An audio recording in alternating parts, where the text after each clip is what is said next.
Еттин баасын кымбатташынан улам коомчулукта байма-бай нааразычылыктар айтылып келет. Азыркы учурда базарда уй этинин баасы 680 сомдон сатылууга тийиш. Мындай баа өкмөт тарабынан бекитип берилген.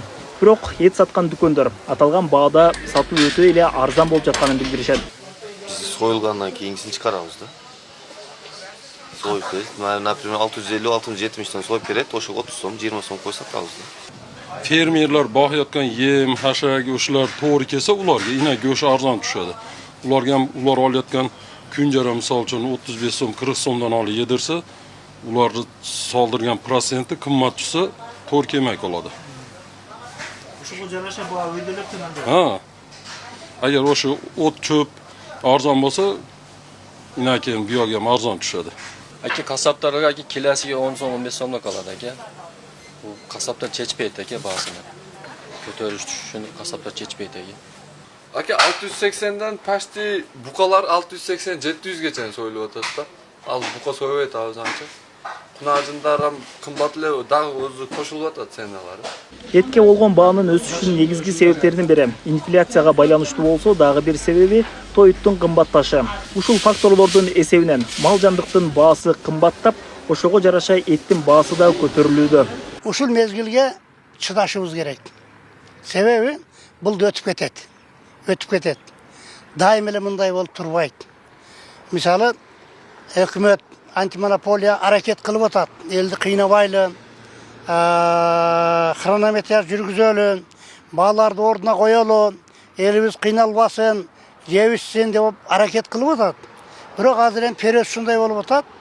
Аманчылык болсо, Кудай кааласа, мына майдан кийин баада бир аз жакшы болуп калса керек деп ойлойм мен. Элибиз сабыр кылсын, чыдасын, Кудай кааласа заман оңолот, жакшы болуп кетет. Анан жакшы турмушта жашап калабыз.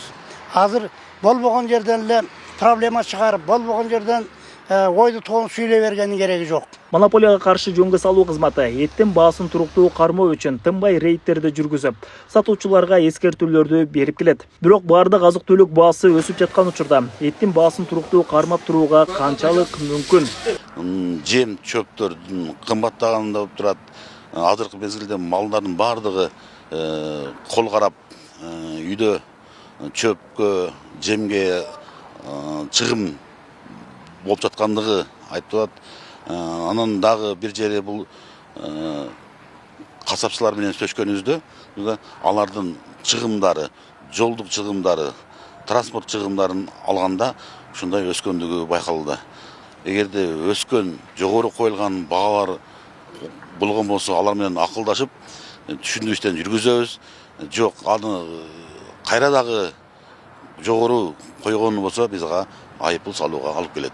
Кыргызстанда эттин баасын туруктуу кармап туруу үчүн коңшу өлкөлөргө мал жандыктарды экспорттоого тыюу салынган. Анткени этке болгон суроо талап жана кымбаттык бир эле биздин өлкөдө эмес, коңшу мамлекеттерде да байкалууда.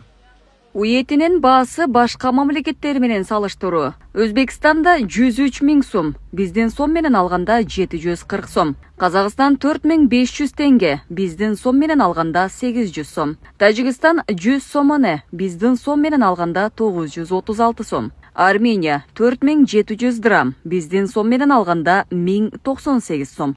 Эттин баасын туруктуу кармап калуу жолу катары асыл тукумдуу мал чарбачылыгын өстүрүү да сунушталууда. Ал үчүн өкмөт тарабынан мал чарбачылыгы үчүн жеңилдетилген кредиттер да берилүүдө. Дастан Осмонов, Шайыр Зайырбек уулу, Регион.